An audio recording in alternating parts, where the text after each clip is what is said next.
आप सुन रहे हैं विविध भारती।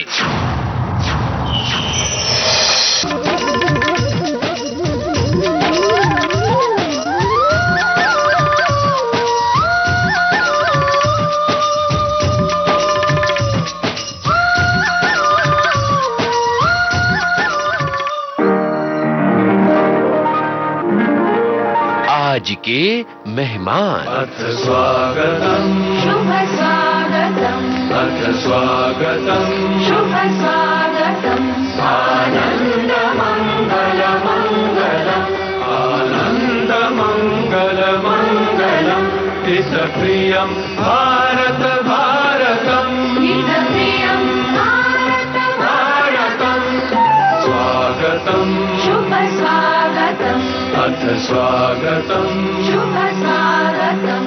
विविध भारती के स्टूडियो में आज हमारे साथ हैं जाने माने मॉडल और एक्टर सुधांशु पांडे। इनसे बातचीत की है आपके इस दोस्त यूनुस खान ने। ये है बातचीत का पहला भाग। मैं हूं आपका दोस्त यूनुस खान और इस समय हमारे साथ स्टूडियो में मौजूद हैं सुधांशु पांडे। सुधांशु बहुत ही मशहूर एक्टर, सिंगर और बहुत ही विविध रंगी पर्सनालिटी हैं, ये मुझे कहना चाहिए। बहुत बहुत स्वागत। कैसा लग रहा है सुधांशु? आपने विविध शब्द का इस्तेमाल किया बहुत सही जगह पे कि आज हम विविध भारती में बैठे हैं। बिल्कुल। और मेरे लिए ये भाव जो है इसको मैं कैसे व्यक्त करूं समझ में नहीं आ रहा है, क्योंकि आज मैं जब यहाँ पहुंचा हूं इस बिल्डिंग में, जब एंट्री की तो जी।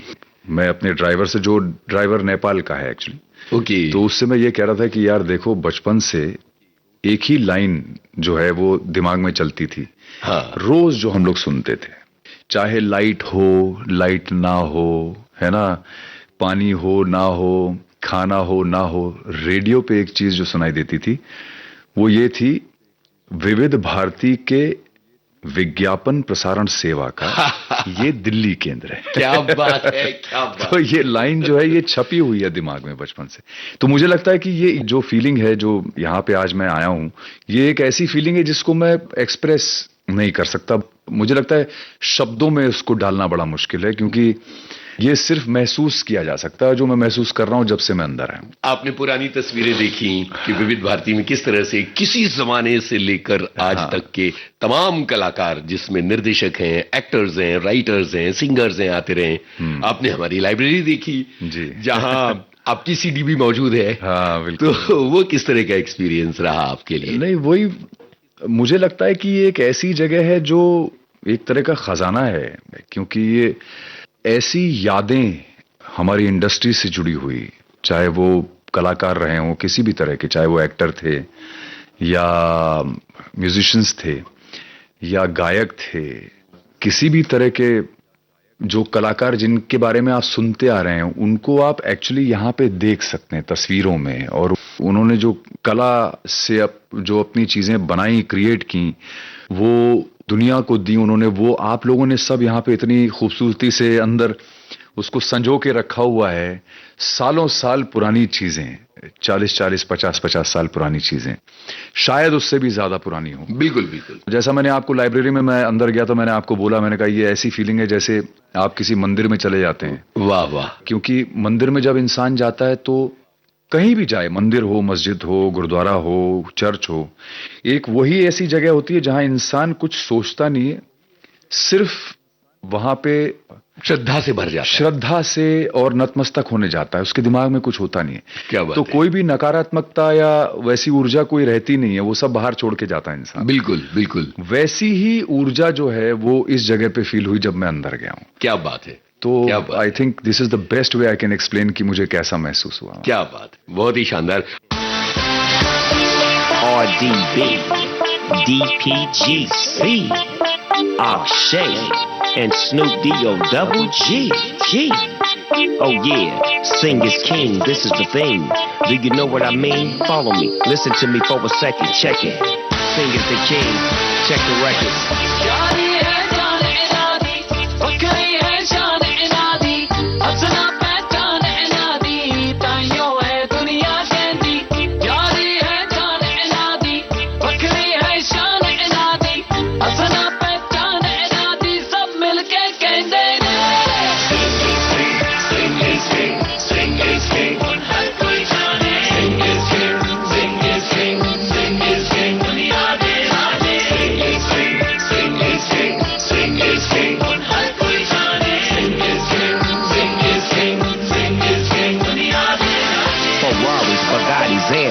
Roddy, Snoop, Digo Double G, the life of the party.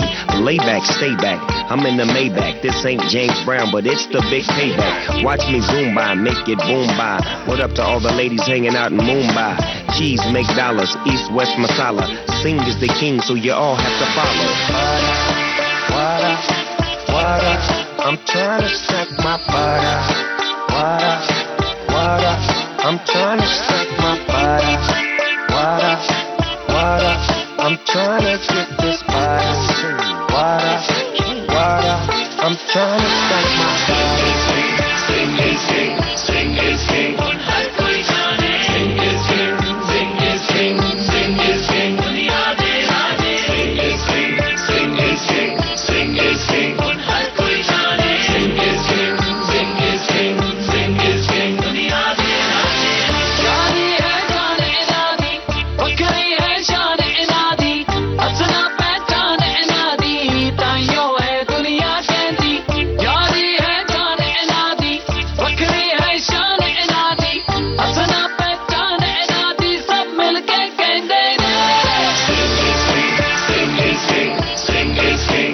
हर कोई जाने. Sing is king, sing is king, sing is king. दुनिया दे राजे. Sing is king, sing is king, sing is king.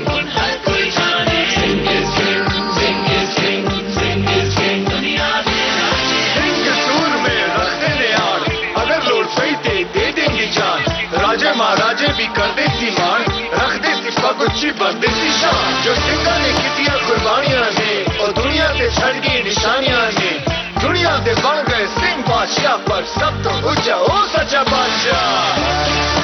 What up? I'm trying to stack my butter. What up? I'm trying to stack my butter. What up? I'm trying to get this butter. What up? I'm trying to stack my butter.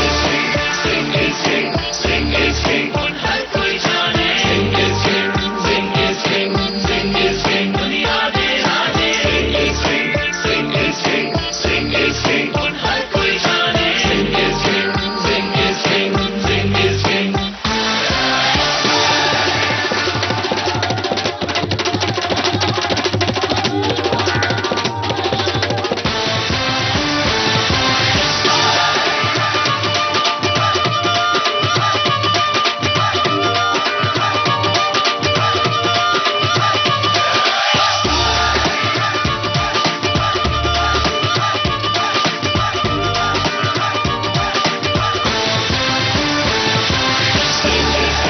Sing is king, sing is king. हर कोई जाने. Sing is king, sing is king, sing is king. दुनिया दे राजे. Sing is king, sing is king, sing is king. हर कोई जाने. Sing is king, sing is king, sing is king. दुनिया दे राजे. Yeah, I'm just a king sitting on my throne all alone. Can you dig what I'm saying? Bring me some grapes over here, baby. Sing is king, and Snoop Digo Double G is also the king. You dig what I mean? Diamonds on my fingers, diamonds on my toes. Yeah, real cool like.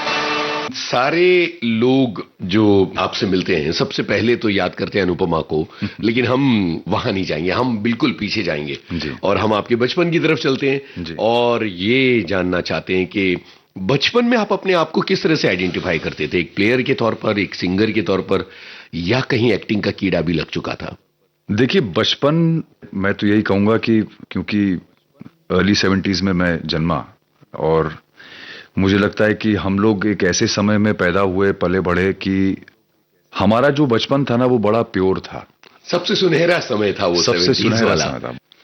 मतलब मैं कहूंगा कि हमारे जो विचार भी थे वो भी मुझे लगता है कि इतने प्योर थे, क्योंकि सोशल मीडिया नहीं था, ना कोई और ऐसी चीज थी, तो टेलीविजन नहीं था, टेलीविजन नहीं था, कुछ भी नहीं था। तो हम लोग जब बड़े हो रहे थे तो हमारे लिए खेलने का मतलब होता था या तो हम पतंग उड़ाते थे जाके, वाह है ना? वाह वाह, या दोस्तों के साथ बैठ के कुछ खेल लेते थे, खो खो खेल लेते थे, आई स्पाई खेल लेते थे, और इस तरह की चीजें जो उस वक्त हमारे लिए एक टॉप नॉच एंटरटेनमेंट हुआ करता था।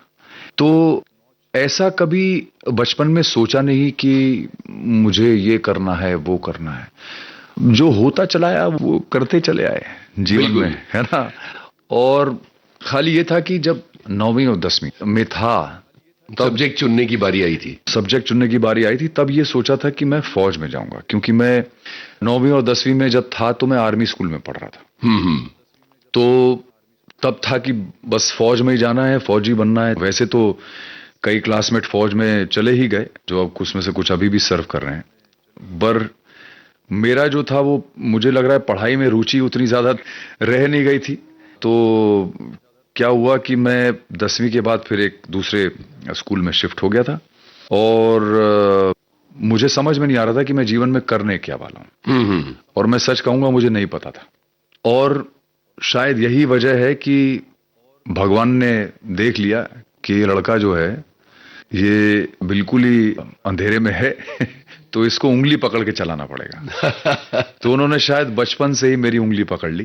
क्या सुंदर बात है। और तब से लेकर आज तक जो है वो उंगली पकड़ के चला रहे हैं मुझे। तो 10वीं क्लास तक आपने स्पोर्ट्स शुरू किया था कि नहीं किया था, जो आगे चलकर? मैंने 10वीं से पहले ही, इनफैक्ट मैं बैडमिंटन बहुत ज्यादा ऑब्सेसिव प्लेयर था। अच्छा, ये कहाँ से शुरू हो गया था? बरेली में, जहां मैं आर्मी स्कूल में पढ़ रहा था। तो बरेली में मैं जब रहता था तो मेरे बड़े भाई जो हैं वो भी, हम लोग सब बैडमिंटन खेलते थे। मेरे फादर रेलवे से रिटायर हुए, तो रेलवे का जो ऑडिटोरियम था हमारा, वहां पे हर साल ऑल इंडिया टूर्नामेंट होता था। तो वहां पे सारे दिग्गज प्लेयर आते थे उस वक्त, जो बहुत दिग्गज माने जाते थे। सैयद मोदी साहब थे, प्रकाश पादुकोण थे, विमल कुमार थे, यहाँ के एक महाराष्ट्र के बहुत पॉपुलर प्लेयर थे उदय पवार, वो आते थे। वो डबल्स के बहुत बड़े मैजिशियन थे। तो ऐसे ऐसे लोगों के साथ हम लोगों ने, मतलब उस वक्त तो खैर देखते भी थे, खेल भी लेते थे उनके साथ कभी कभी जब वो आते थे। और हम लोग जो है 5-5, 6-6 घंटे रोज बैडमिंटन खेलते थे। और मैं स्टेट लेवल तक गया हूँ, स्टेट लेवल में भी पार्टिसिपेट मैंने किया। तो ये था कि यार बैडमिंटन 24 घंटे वही चलता था। पर क्योंकि एक मध्यम वर्गीय परिवार में जब आप पैदा होते हैं, पलते हैं, बढ़ते हैं, तो एक माइंडसेट होता है कि स्पोर्ट्स जिंदगी नहीं बना कि हाँ बेटा खेल के थोड़ी कुछ कर पाओगे आगे जीवन में, तो तुमको पढ़ना लिखना तो पड़ेगा ही। अब अनफॉर्चुनेटली मेरे पेरेंट्स के लिए था कि मेरी ना तो पढ़ाई में रुचि थी, और खेलने से ऑब्वियसली कुछ ज्यादा उस वक्त ऐसा था नहीं कि कोई पैसा वैसा आदमी कमा सकता था। तो इसीलिए मुझे लगा कि शायद भगवान ने जो है बड़ी जल्दी मेरी उंगली पकड़ ली और बोले कि ये लड़का इससे पहले कि भटक जाए, इसको राह दिखाया जाए। ये बैडमिंटन बहुत दमखम का मामला है। आपके बाजू जो है बहुत मजबूत होने चाहिए, और फिटनेस का बहुत जोर होता है, क्योंकि आपको बहुत जल्दी अपनी एनर्जी को प्रॉपर चैनलाइज करके मैच में बने रहना पड़ता है। रिफ्लेक्सेस बहुत मजबूत होने चाहिए, तगड़े होने चाहिए। तो उस दौर में क्या किसी ने आपको कोच किया था, या किस तरह से सेल्फ ट्रेन हो रहे थे आप, क्या हो रहा था? एक्चुअली बरेली में यूपी के काफी अच्छे अच्छे प्लेयर्स थे। तो हम लोग साथ में ही खेला करते थे। तो उसमें जो हमसे बेटर प्लेयर्स होते थे उनके साथ खेलने से गेम इंप्रूव होता था। तो ऐसा कभी कोच वोच हमने अलग से रखा नहीं था।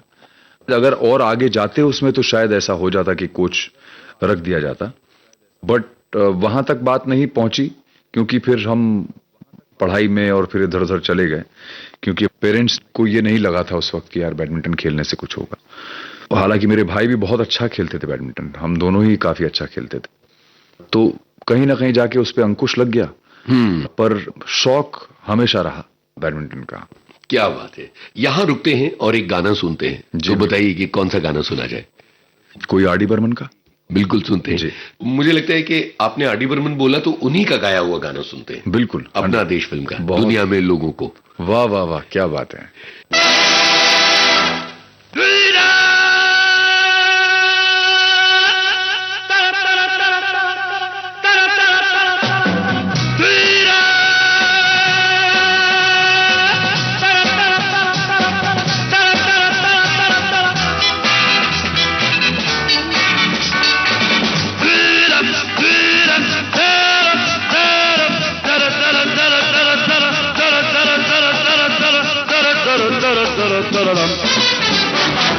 दुनिया में लोगों को धोखा कभी हो जाता है, आंखों में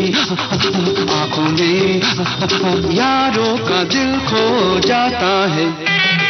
दुनिया में लोगों को कभी हो जाता है आंखों ही आंखों में यारों का दिल खो जाता है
जागी नैन सारी रैन सारा जहां सो जाता है आंखों ही आंखों में यारों का दिल खो जाता है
सुनिए जी उन पे भी जादू कभी हो जाता है आंखों ही आंखों में यारों का दिल खो जाता है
बातों ही बातों में होना है जो हो जाता है आंखों ही आंखों में यारों का दिल खो जाता है दुनिया में लोगों को धोखा कभी हो जाता है आंखों ही आंखों में यारों का दिल खो जाता है आर.डी. बर्मन का गाना ही क्यों चुना आपने? एक शानदार गाना अभी हमने सुना और क्या जोश, क्या गाना, क्या बनावट इस गाने की? देखिए, आर डी बर्मन उस वक्त एक म्यूजिक डायरेक्टर थे शायद जब हम पैदा हुए हैं, और उसके बाद जब हमारा बचपन रहा, जब बड़े हो रहे थे, तो उस वक्त मुझे लगता है कि जो सबसे बड़ा इन्फ्लुएंस था म्यूजिक इंडस्ट्री में वो आर डी बर्मन साहब का था जी। और उनके साथ किशोर दा, आशा भोसले, ये जो तीन लोगों की तिगड़ी थी वो इतनी एक्स्ट्रॉर्डनरी थी कि आपके दिमाग पे, आपके लाइफ में उसका इन्फ्लुएंस आना ही था। तो मेरे जीवन में इन लोगों का बहुत बड़ा इन्फ्लुएंस रहा। उसकी सबसे बड़ी वजह ये कि मेरे पिताजी जो हैं उनको किशोर दा के अलावा कोई सिंगर आज तक समझ में नहीं आया। ओहो हो, क्या बात है। और किशोर दा से अच्छा उनको कोई लगा ही नहीं। मतलब और घर में किशोर दा के गाने बजते थे, तो इसका मतलब हमेशा जो है हमारे घर में कैसेट्स जो आते थे वो सारे किशोर दा के होते थे या आर डी बर्मन के होते थे। वाह। तो आइदर वे ये दोनों हमेशा एक दूसरे के साथ काम करते। और इनका इन्फ्लुएंस रहा, इनका इन्फ्लुएंस बहुत जबरदस्त, बहुत गहराई तक मुझे लगता है मेरे जीवन में। सिनेमा की क्या जगह थी उस दौर में जब बरेली में आप थे और आर्मी स्कूल में पढ़ ये रहे जब थे? मैं आपको बात बता रहा हूं ना आपको, मैं नैनीताल में रहता था। अच्छा। क्योंकि बचपन मेरा ज्यादा नैनीताल में निकला। अरे बड़ी प्यारी जगह है वो तो। एक्चुअली नैनीताल मेरा होम टाउन है। हम लोग वैसे भी उत्तराखंड के हैं ओरिजिनली, तो नैनीताल में बहुत समय निकला। तो ये सब जो मैं आपको अभी बातें बता रहा था, ये किशोर दा की और आर डी बर्मन की, ये सब नैनीताल का वक्त था हमारा। अच्छा अच्छा। और जैसे आपने पूछा कि फिल्म्स का क्या इन्फ्लुएंस रहा, तो मेरे माता पिता शुरू से जो थे वो थोड़े से अलग सोच वाले लोग थे, तो उनको आर्ट हाउस सिनेमा बहुत पसंद था। तो ये लोग जो है श्याम बनेगल की फिल्में बहुत देखते थे। ओहो। गोविंद निहलानी की कोई फिल्म आती थी तो वो देखते थे। तो आर्ट हाउस सिनेमा ये लोग बहुत देखते थे और ज्यादातर वो होता था एडल्ट कंटेंट उस वक्त के हिसाब से। तो कभी हम लोग ऐसे उस वक्त देख नहीं पाते थे, तो ये लोग फिल्में देखते थे जैसे अर्ध सत्य है या भूमिका है या दामुल है या इस तरह की फिल्में ये लोग देखा करते थे। हम लोग जब एज फैमिली फिल्में देखने जाया करते थे तो वो फिल्में होती थी या तो राज कपूर साहब की आह हो गई, बरसात हो गई, श्री 420 हो गई, या फिर हम लोग जाते थे वी शांताराम की फिल्में देखने के लिए। नवरंग देख ली, दो आंखें बारह हाथ देख ली, डॉक्टर कोटनिस की अमर कहानी, इस तरह की फिल्में देख ली, या फिर मनोज कुमार की फिल्में, पूरब और पश्चिम, पुकार, इस तरह की फिल्में हमने ज्यादातर देखी हैं। तो ताज्जुब की बात यह है, ज्यादातर लोगों को बच्चन साहब की बहुत यादें हैं, उनकी बहुत मेमोरीज होती हैं और उनको लगता है कि बच्चन साहब की फिल्में देख के बड़े हुए। मेरे साथ उल्टा हुआ। मैं वी शांताराम की फिल्में देख के बड़ा हुआ, राज कपूर जी की, राज कपूर की भी, इन लोगों की फिल्में देख के बड़ा हुआ मैं। वाह वाह। तो मेरे ऊपर कभी भी बच्चन साहब का या जो सो कॉल्ड सुपरस्टार्स होते तो उनका कभी कोई इन्फ्लुएंस नहीं रहा। मुझे लगता है कि ये बाय डिफॉल्ट मेरे लिए बहुत बड़ी ब्लेसिंग हो गई, क्योंकि जब मैं एक्टर बना, यानी एक्टिंग शुरू की मैंने, तो मेरे ऊपर किसी भी इस तरह के एक्टर का कोई ऐसा इन्फ्लुएंस नहीं रहा कि वो आपको मेरे हाव भाव में या मेरी एक्टिंग में या मेरी डायलॉग डिलीवरी में किसी तरह से आपको महसूस हो कि मेरे ऊपर किसी एक्टर का इन्फ्लुएंस है। तो मैं बच गया। सही है। मजेदार बात है।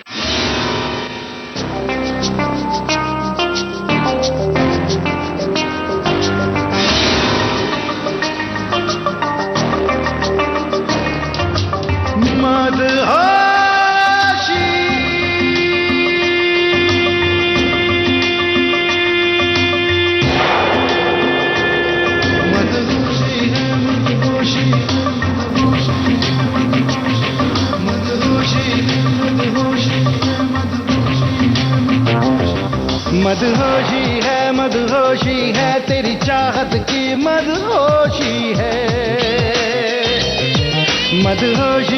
मदहोशी है तेरी चाहत की मदहोशी है। तेरे इश्क में जीता मरता हूँ, तेरे नाम का कलमा पढ़ता हूँ, तेरा नूर मेरी पेशानी पे, तेरे हुस्न को सजदा करता हूँ। कुछ खबर है कुछ बेखबर सा हूँ, कुछ होश है कुछ बेहोशी है। मदहोशी है तेरी चाहत की मदहोशी है, मदहोशी है तेरी चाहत की मदहोशी है।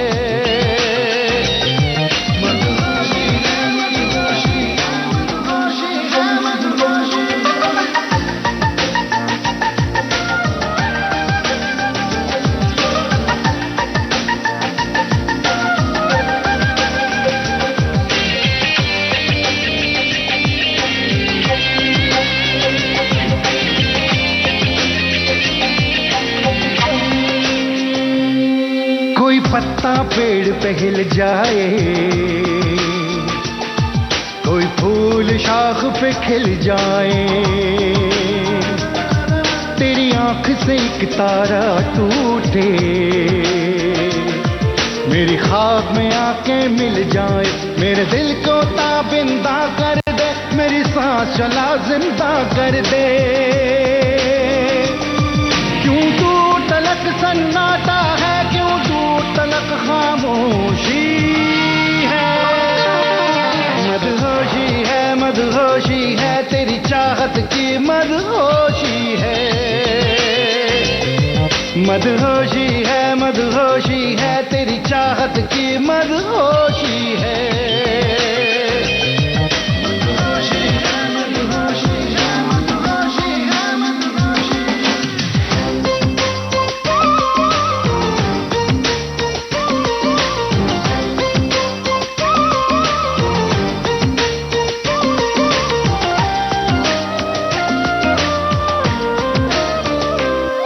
यादों में तेरी खोया हूँ मैं, आंखें हैं खुली सोया हूँ मैं, तेरी नजरों से एक जाम पिया, एक पल में हजारों साल जिया, मसरूर है दिल, मखमूर है दिल, चाहत के नशे में चूर है दिल, तेरा हुस्न मेरा पैमाना है, तेरी चाह मेरी मनोशी है, मदहोशी है, मदहोशी है, तेरी चाहत की मदहोशी है, मदहोशी है, मदहोशी है, तेरी चाहत की मदहोशी है, तेरे इश्क में जीता मरता हूँ, तेरे नाम का कलमा पढ़ता हूँ, तेरा नूर मेरी पेशानी पे, तेरे हुस्न को सजदा करता हूँ, कुछ खबर है कुछ बेखबर सा हूँ, कुछ होश है कुछ बेहोशी है, मदहोशी है, मदहोशी है, तेरी चाहत की मदहोशी है, मदहोशी है, मदहोशी है, तेरी चाहत की मदहोशी है, मदहोशी है, मदहोशी है, मदहोशी, मदहोशी,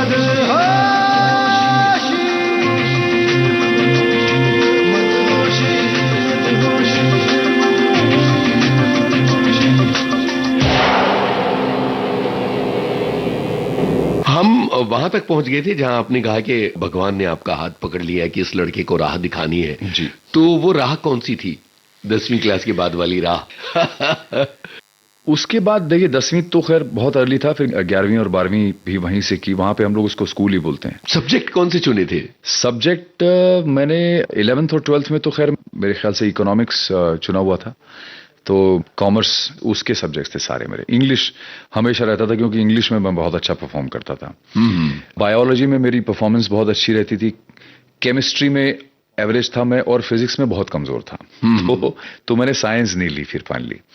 तो ये सब्जेक्ट्स थे। और उसके बाद फिर जब हम नैनीताल वापस चले गए तो वहाँ जब कॉलेज में एडमिशन करा ही रहे थे तभी उस दौरान जो है मेरे साथ ये हुआ कि मुझे मॉडलिंग का जॉब मिल गया। ओके। और मैंने वहां से फिर अपना जो है वो मॉडलिंग का काम शुरू किया।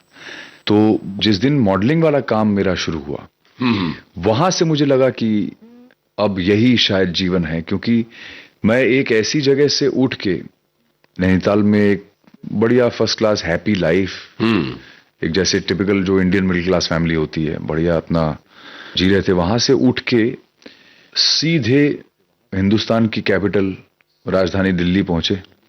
और ऐसे लोगों के बीच में जो हिंदुस्तान के टॉप के फैशन डिजाइनर्स, टॉप की एजेंसीज, टॉप के फोटोग्राफर्स और टॉप के मॉडल्स, उनके बीच में जाके सीधे में गिरा। क्या बात है। लेकिन ये हुआ कैसे नैनीताल में रहते हुए? एक्चुअली क्या था कि मेरे और मेरे भाई का एक रूटीन रहता था कि हम लोग सुबह उठ के ब्रेकफास्ट वगैरह करके हम लोग बाहर धूप में बैठ जाते थे। क्योंकि नैनीताल में ठंडा मौसम होता है तो सुबह की धूप में मतलब अमूमन बैठते ही थे। तो यही रूटीन था हमारा कि हम निकल के बैठ जाते थे। और न्यूज़पेपर आता था तो न्यूज़पेपर वगैरह हम लोग दोनों एक एक पकड़ के बैठ जाते थे पढ़ने के लिए। तो एक दिन ऐसे ही उसमें न्यूज़पेपर में कुछ एड वैड देखा था कि models required for a Bombay based magazine, पर एड्रेस दिल्ली का था उसमें। ओके। तो भाई से बोला, मैंने कहा यार इसमें ये कुछ ऐसा लिखा हुआ है मॉडल्स फोन करना चाहिए क्या? तो बोला कर लो। अरे वाह। तो हमारे फादर के ऑफिस में एक फोन हुआ करता था जिसमें ताला लगता था। हाँ, लैंडलाइन फोन। लैंडलाइन फोन, वो डायल वाला जो होता था जी। तो उसमें ताला, तो पापा से चाबी मांगी, ताला वाला खोल के उसमें नंबर डायल किया तो लग गया फोन, और वहां पे वो सज्जन थे दिल्ली में, उन्होंने उठाया। तो मैंने कहा ऐसे सामने पढ़ा न्यूज़पेपर में तो क्या करना चाहिए, और अंग्रेजी में बोलने की कोशिश की उनसे, तो उन्होंने अंग्रेजी में जवाब दिया कि you will have to come to Delhi. बोले आपको दिल्ली आना पड़ेगा क्योंकि मैंने आपकी शक्ल तो देखी नहीं है, तो मुझे शक्ल देखनी पड़ेगी पहले, और फिर ये डिसाइड करना पड़ेगा कि आपकी शक्ल इस काबिल है कि नहीं, इस लायक है कि नहीं कि आपकी फोटो खींचूं मैं। तो ये बात हुई और माँ बाप से शेयर किया गया। तो मेरे पेरेंट्स इतने सपोर्टिव थे कि मेरे फादर मुझे लेके चले गए दिल्ली। अरे गजब, क्या बात है। नहीं तो अमूमन ये होता है कि विरोध होता है। विरोध हो और वो बोलेंगे क्या पागलपना है, पढ़ भी क्या रहे हो, देख भी क्या रहे हो, सोच भी क्या रहे हो, पर वो लेके चले गए। अब वो लेके गए वहां पे, तो जो सज्जन थे वहां पे आमिर राजपाल साहब, he is no more now, तो उन्होंने देखा और बोले कि I will click your portfolio. तो मैं बड़ा खुश हो गया, मैंने कहा यार फोटो खिंच जाएगी अब तो मेरी फोटो खींची और मेरा पोर्टफोलियो बना, और उनके हिसाब से बहुत गजब के फोटो थे। तो मेरे ख्याल से हम उसके बाद चले गए नैनीताल, और कुछ 20 दिन के अंदर उनका फोन आ गया, बोले अरे पागल कांग्रेचुलेशंस। अच्छा, इस बीच में उन्होंने मुझे एजेंसीज में भेजा था फोटो देने के लिए, तो मैं फोटोज वगैरह दे आया था। उस वक्त की जो टॉप एजेंसीज थी, HTA, लिंटास, ONM, इस तरह की एजेंसीज थी, वहां सब दे आया था मैं। बोले अरे पागल congratulations, you been selected for a shootings campaign. वाह। अब मुझे समझ में नहीं आया कि यार मैं रिएक्ट कैसे करूं, मतलब शूटिंग कैंपेन कोई बड़ी चीज होगी तभी वो इंसान इतनी जोर से बोल रहा है मुझे। तो मैंने कहा अरे वाह, वेरी गुड, थैंक यू। तो बोले जल्दी आजा, फटाफट आजा। तो मैंने कहा ठीक है, पापा को बोला, तो मैं चला गया फिर से वहां पे, उन्होंने पहुंचाया मुझे, और मैं वहां गया। लिंटास में मुझे भेजा उन्होंने, और उन्होंने बोला कि जो भी पैसा देंगे ओके बोल देना, बोलना फर्स्ट टाइम है मेरा, तो you have to do this. मैंने कहा ठीक है, मैं चला गया। अब वहां पहुंचा तो वो जो थे उनके जो क्रिएटिव डायरेक्टर थे, उन्होंने बिठाया सामने, बोले Sudhanshu we have selected you for our shootings campaign, Bhilwara shootings. Okay. And we want to sign a contract with you for 2 years, I think 2 साल का या 3 साल का कॉन्ट्रैक्ट। हाँ। बोले but our budget is not too much, और ये मैं आपको 94 की बात बता रहा हूँ। Budget is not too much, we can only pay you 25,000। अब जब उन्होंने 25,000 रुपए बोला तो मैं ऐसे ही बैठा हुआ था सामने, वो सामने बैठे हुए थे, मैं यहाँ बैठा था, तो मैं फ्रीज हो गया। वो कह रहे हैं कि बजट कम है और हम आपको सिर्फ 25 दे सकते हैं। 25,000 है ना। अब जब उन्होंने 25,000 बोला तो मेरे अंदर इतने विचार, इतने भाव, इतनी तरह की चीजें हुई, मुझे समझ में नहीं आया कि मैं इसको कैसे हैंडल करूं। करेक्ट है। मेरे पिताजी की भी सैलरी उतनी नहीं थी, कभी उस तरह का अमाउंट हम नहीं सुनते थे नॉर्मली। तो मैंने बहुत मुश्किल से अपने आप को कंट्रोल किया, थोड़ा सा थमाया। सब अंदर जो तूफान आया था वो मैंने उनकी तरफ देख के बोला, बहुत संजीदा रूप से मैंने कहा कि सर इट इज ओके, ये मेरा पहला कैंपेन है, तो I am okay, I would like to do this. जो आप दे रहे हैं ठीक है, जो आप दे रहे मैं ले लूंगा, कोई प्रॉब्लम। तो ये वहां से जो है कहानी मेरी शुरू हुई। और घर वालों का क्या रिएक्शन था कि भाई पहले ही काम के इतने शानदार पैसे? They were all very happy and surprised and ecstatic, I would say, because इस तरह की चीजें कभी सोची नहीं थी कि इस तरह की चीजें हो जाएंगी। और उसके बाद they were very happy, they were always very supportive। और फिर क्या हुआ कि जब मेरा करियर शुरू हुआ एज अ मॉडल, तो मैंने पहला मेरा एड यही भीलवाड़ा शूटिंग्स का वो आया ही टाइम मैगजीन के सेंटर स्प्रेड में। वाह वाह वाह। और जो कमर्शियल भी शूट किया था वो भी श्याम रमन्ना ने शूट किया था, जो सबसे पायनियर थे यहाँ पे कंप्यूटर ग्राफिक्स के इंडिया में, जिन्होंने वो उस वक्त बाइक चीते में बदल जाती वो वाला एड बनाया था। तो वो पायनियर थे सीजी के, उन्होंने शूट किया था, और वो साइंटिस्ट राजा रमन्ना के बेटे थे। ओहो हो। तो मेरे लिए इतनी बड़ी चीजें हो गई अचानक ये सब बड़े हाँ, उसी टाइम पे एक साथ ऐसे हुआ कि biggest campaign, biggest release, biggest people to work with, वो सडनली मैं 94 में कंट्री का टॉप नेम बन गया एकदम से सडनली, और मेरा पहला फैशन शो रोहित बाल के साथ, ओहो, टॉप मॉडल्स, तो सब ऐसा हो गया था कि समझ में नहीं आया कि क्या हुआ, कहाँ आ गया मैं। और obviously family was very happy because इतनी बड़ी चीज हो जाना और उसी तरह का पेमेंट भी आना, तो मेरे लिए बहुत बड़ी चीज थी वो। और इस तरह आप दिल्ली आ गए। इस तरह फिर मैं दिल्ली आ गया और फिर वहां पे बस गया मैं। क्या बात है। यहाँ एक गाना सुनते हैं और इसी दौर का कोई गाना सुझाइए। मेरे ख्याल से आशिकी फिल्म का कोई गाना सुन लेते हैं। बहुत सही चुना है आपने। सुनते हैं जी।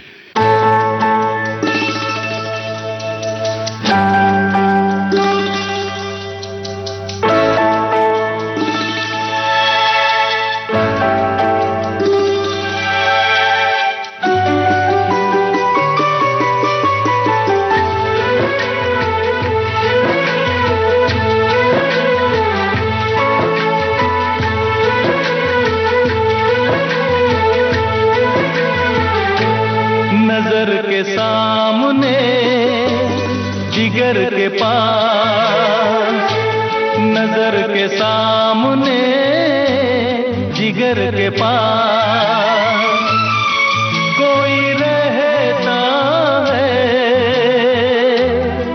वो हो तुम। नजर के सामने जिगर के पास, नजर के सामने जिगर के पास कोई रहता है, वो हो तुम। नजर के सामने जिगर के पास।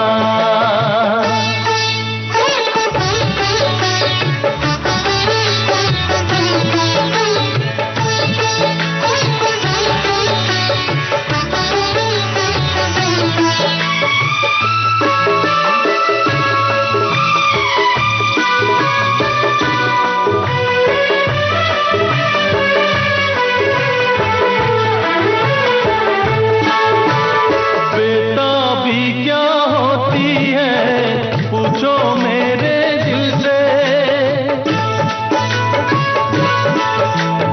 बेताबी क्या होती है पूछो मेरे दिल से।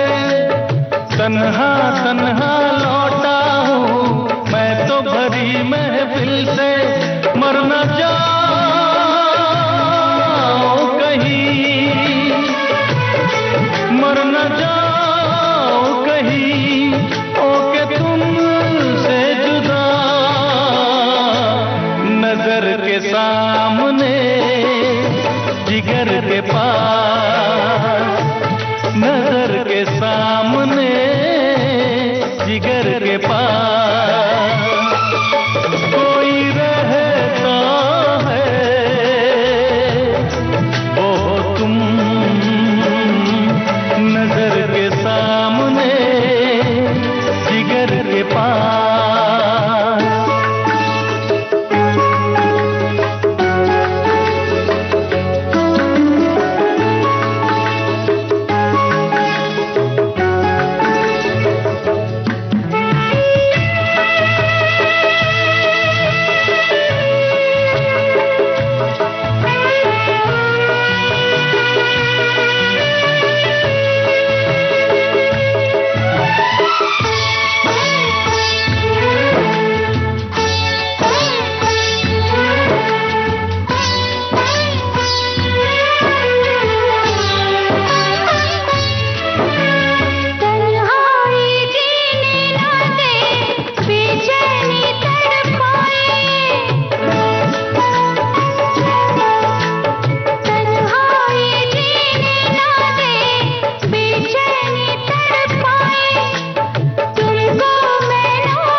90s का जमाना, आशिकी का ये गाना हमने सुना और ये भी वो फिल्म है जिसने मॉडल्स को स्टार बना दिया था। तो ये भी एक मजेदार इत्तेफाक है जिस तरफ हम बढ़ते चले जा रहे हैं। एकदम से फैशन की दुनिया में आप आ गए और नैनीताल जैसे शहर में जो आपकी परवरिश थी, कैसे आप ये सारी चीजों को हैंडल कर पा रहे थे? क्योंकि फैशन शोज करने के लिए भी एक खास तरह की ट्रेनिंग की जरूरत होती है और इन तमाम लोगों के साथ कैसे आप अपने आप को बदल रहे थे और नई चीजें सीख रहे थे?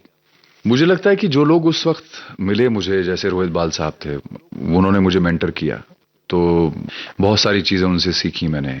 किस तरह से अपने आप को कंडक्ट करना चाहिए, कैसे रहना चाहिए, क्या कपड़े पहनने चाहिए, किस तरह से बाल होने चाहिए। तो ये बहुत सारी चीजें थी। बहुत सारे लोग, क्योंकि अब आप आ गए हैं उनके बीच में और सडनली आपका इतना ज्यादा नाम हो गया है और सब लोग आपकी तरफ देख रहे हैं कि यार ये he is the next big thing, और ऐसा वैसा करके वो इंडस्ट्री के लोगों ने बहुत उस वक्त सपोर्ट भी किया। ऐसा नहीं कि हर इंसान आपको 24 घंटे सिखा ही रहा है, आप उनके बीच में जब रहते हैं तो आपको बहुत कुछ वैसे ही सीखने को मिल जाता है। कई चीजें ऑब्जर्व करके भी वैसे ही सीखने को समझ में आ जाती है। और मैं शुरू से बहुत ऑब्जर्वेंट रहा हूं, मैं बड़ी जल्दी चीजें पिकअप करता था, तो उसका मुझे बड़ा फायदा मिला कि उनके बीच में रह के चीजें मैंने पिकअप कर ली। और ऐसी कई चीजें हुई जो लोगों को पता ही नहीं चली कि मैंने कब सीखी, कब उनको अपने पूरे कैरेक्टर का एक हिस्सा बना लिया, ताकि उनको ये महसूस ना हो कि मैं एक आउटसाइडर हूं। तो मैंने अपने आप को बहुत सुंदरता से, बड़ी सहजता से उस माहौल में ढाल लिया था। आज मॉडलिंग की दुनिया बहुत बदल गई है और लोग बहुत एक प्रॉपर फिटनेस रूटीन का पालन करके और देख के कि इस तरह से हमको बनना है, करना है, और एक लंबा रास्ता तय करके मॉडलिंग की दुनिया में आते हैं। आप इत्तेफाक से आए हुए थे, किस तरह से अपनी फिटनेस और तमाम चीजों को आप मेंटेन किया करते थे उस जमाने में, मॉडलिंग में आने से ठीक पहले और उसके बाद? देखिए, मॉडलिंग में आने से ठीक पहले तो मैं खैर because of all the sports and running and ये सब जो करते थे, बिकॉज बहुत यंग एज थी तब तो वो ऑटोमेटिकली मेंटेन हो जाता था, कुछ खास करना नहीं पड़ता था। फिर बाद में जब दिल्ली शिफ्ट कर गया तो फिर वहां पे पहली बार हमने जिम वगैरह ज्वाइन किया, तो जिम में जाके वर्कआउट करते थे। तो ये सब चीजें करते थे हम लोग, क्योंकि यंग एज में आपको बहुत ज्यादा खाने पीने की चिंता नहीं करनी पड़ती, तो उस वक्त उतना खाने पीने पर बहुत ज्यादा कोई ऐसा ध्यान नहीं दिया था। बट डेफिनेटली वर्कआउट बहुत करते थे, रनिंग करते थे, ये सब चीजें करते थे मेंटेन करने के लिए अपने आप को। और उसकी वजह से हमेशा हम रैंप पे जब भी कपड़े पहन के चलते थे तो बड़ा अच्छा लगता था, विजुअल बहुत अच्छा होता था। कभी कभी खुद को देख के भी खुशी होती थी कि हाँ नहीं अच्छे लग रहे हैं, ऐसा नहीं ऐसा नहीं, अच्छे लग रहे हैं। तो उस वक्त तो बहुत आराम से, हालांकि मेरे जो बैचमेट्स थे जो मेरे साथ, हम जिस ईयर में मैंने शुरू किया उसी ईयर में सब लड़के जो आए थे मेरे साथ, जैसे डीनो मौर्या है, हम लोग सब साथ के सेम बैच के हैं हम लोग। अर्जुन शायद मुझसे 1.5 साल पहले आ गया था। और आप सभी दिल्ली में थे उस दौर में? उस वक्त मैं तो दिल्ली में, अर्जुन उस वक्त दिल्ली से बॉम्बे शिफ्ट हो चुका था। आई थिंक उसको 1.5-2 साल हो गए थे काम शुरू किए हुए। मैं, हिमांशु मलिक, प्रियांशु चैटर्जी, डीनो मौर्या, इंदर मोहन सूदन, हम लोग सब एक ही बैच के हैं। जॉन इब्राहिम, जॉन तो बॉम्बे में था खैर, पर हम लोग सब एक ही बैच के हैं। तो मेरे ख्याल से इनमें से कई लोग जो ग्लैड रैग्स के थ्रू आए थे, वो लोग सब बहुत बॉडी बना के आए थे, मस्कुलर बॉडीज बना के आए थे, तो उनकी बॉडीज बहुत अच्छी थी क्योंकि वो लोग ऑलरेडी बॉडी बिल्डिंग करके आए थे। मेरी बहुत नेचुरल एथलेटिक बॉडी थी, तो वो फर्क था शुरू से ही थोड़ा सा। उसका आपको फायदा भी मिला है या? हाँ, फायदा मिला, क्योंकि मैंने बहुत सारे फैशन शूट्स बहुत किए मैंने इस तरह के जो बड़े डिजाइनर्स के साथ किए थे, और वो बड़े अच्छे लगते थे because I was very lean, और चेहरा भी मेरा बहुत लीन हुआ करता था, तो बहुत शार्प चेहरा था मेरा, तो बहुत अच्छे रिजल्ट्स आते थे। तो फोटोग्राफर्स को बड़ा मजा आता था मेरे साथ काम करने में। और मैंने इंडिया के जो सबसे लेजेंडरी फोटोग्राफर्स हुए हैं आज तक, जो मतलब ग्लोबल प्लेटफॉर्म पे भी सबसे ज्यादा बड़े रहे, उन सब के साथ मैंने काम किया है। चाहे वो अशोक सेलिन हो, चाहे प्रबुद्धो, चाहे भरत सिक्का, ये सब लोग ऐसे थे जिनकी मतलब लोग बस उनकी पूजा ही नहीं करते थे, बाकी सब कुछ। तो हम अपने सुनने वालों को ये बता दें कि मॉडलिंग के लिए तस्वीरें खिंचाना बहुत मजे की बात भले लगती हो, लेकिन ये उतनी आसान नहीं है। हमें जरा इसकी इंट्रिकेसीज और इसकी बारीकियां बताइए कि फोटो जब आप किसी मॉडलिंग के लिए यानी किसी प्रोडक्ट के लिए या किसी फैशन लेबल के लिए करते हैं तो वो उतना आसान नहीं है। उसके लिए फोटोग्राफर्स की पूरी डिमांड्स होती हैं कि इस तरह के एक्सप्रेशंस होना चाहिए, ये होना चाहिए, उन तमाम चीजों पर खरा उतरना पड़ता है। मुझे लगता है कि मैं तो खैर बहुत ब्लेस्ड था कि मैं नेचुरली वो सब चीजें बड़ी अच्छी तरह से कर पाया। अदरवाइज आजकल तो ग्रूमिंग क्लासेस होने लगे बहुत ज्यादा जी। तो उसमें सिखाया जाता है बाकायदा कैसे आपको अपने आप को कंडक्ट करना है, किस तरह से चलना है, किस तरह से पोज करना है, आपके जो बेस्ट एंगल्स हैं उसको कैसे एक्सप्लॉइट करना है। ये सब चीजें आजकल ग्रूमिंग क्लासेस में सिखाई जाती हैं। और फोटोशूट जब आप करते हैं तो फोटोग्राफर्स आपको बहुत अच्छी तरह से गाइड करते हैं। बहुत सारे फोटोग्राफर्स हैं जो ग्रूमिंग क्लासेस भी करते हैं, वो भी बता देते हैं आपको।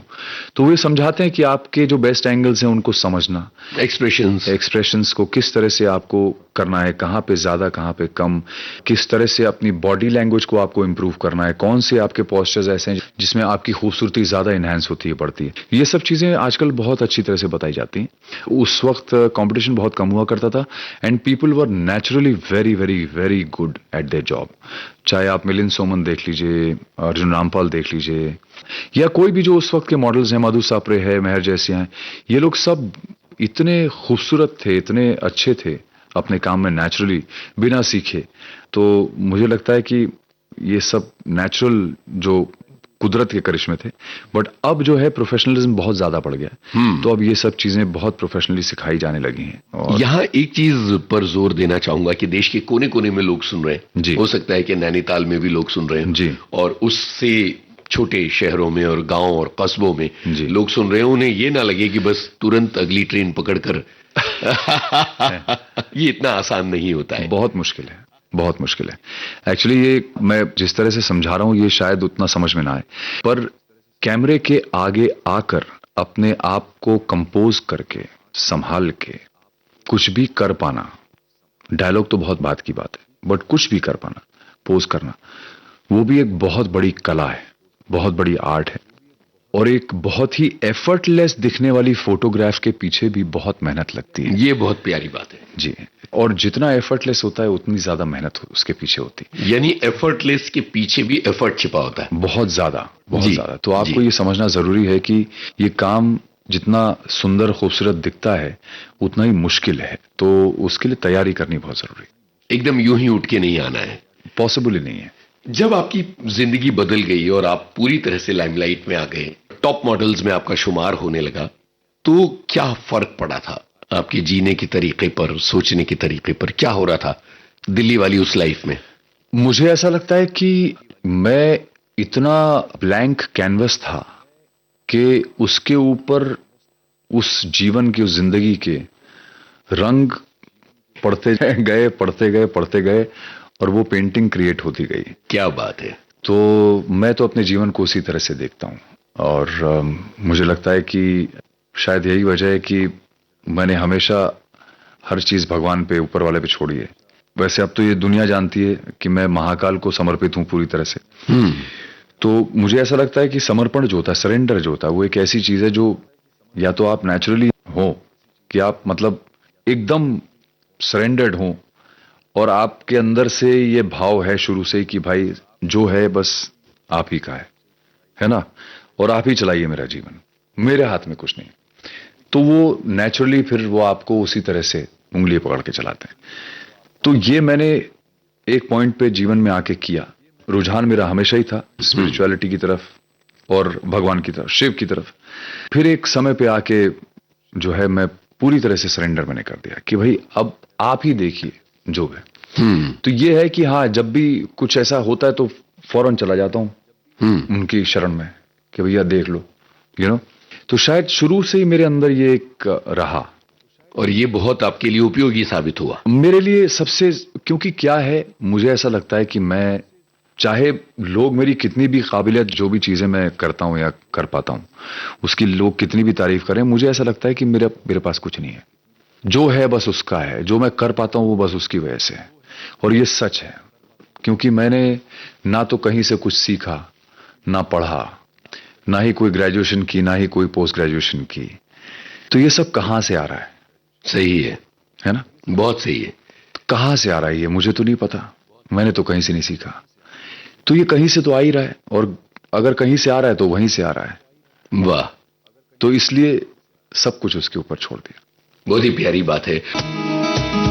कैसी खलाए दिल में बसी है, अब तो खताएं फितरत ही सी है। मैं ही हूँ वो जो रहमत से गिरा। वह खुदा गिर गया, गिर गया मैं जो तुझसे दूर हुआ। लुट गया, लुट गया ऐ खुदा। गिर गया, गिर गया मैं जो तुझसे दूर हुआ। लुट गया, लुट गया। कैसी खला ये दिल में बसी है, अब तो खताएं फितरत ही सी है। मैं ही हूँ वो जो रहमत से गिरा। वह खुदा गिर गया, गिर गया मैं जो तुझसे दूर हुआ। लुट गया, लुट गया वह खुदा।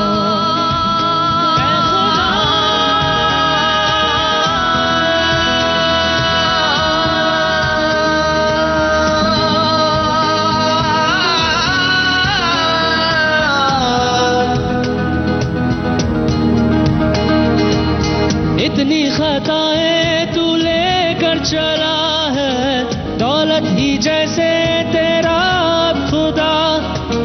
हर पल बिताए तू जैसे हवा है, गुनाह के साए में चलता रहा।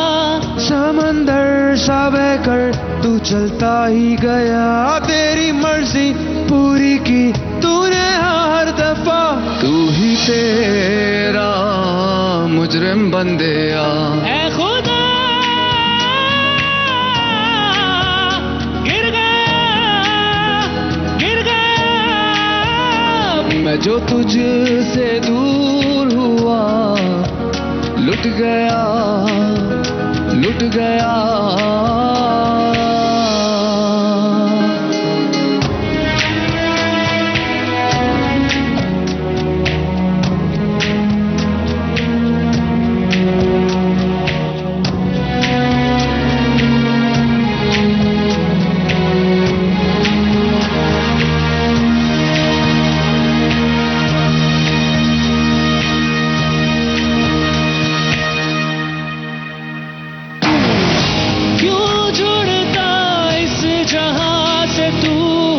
एक दिन ये गुजर ही जाएगा। कितना भी समेट ले यहाँ, मुट्ठी से फिसल ही जाएगा।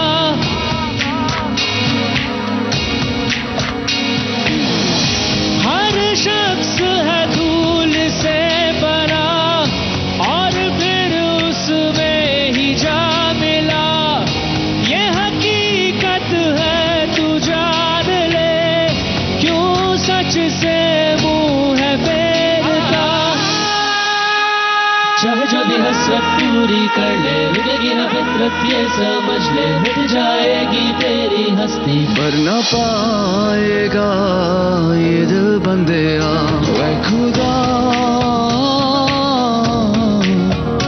गिर गया, गिर गया मैं जो तुझसे दूर हुआ।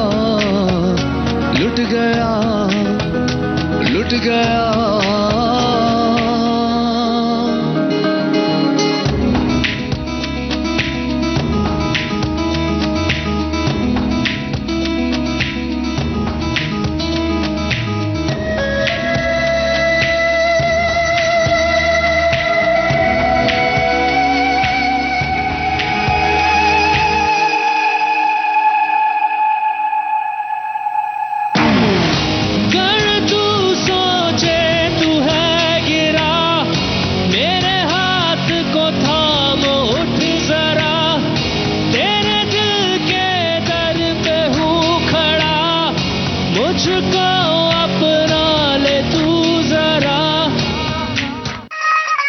जाने माने मॉडल और एक्टर सुधांशु पांडे से अपने इस दोस्त यूनुस खान की बातचीत अभी आपने सुनी।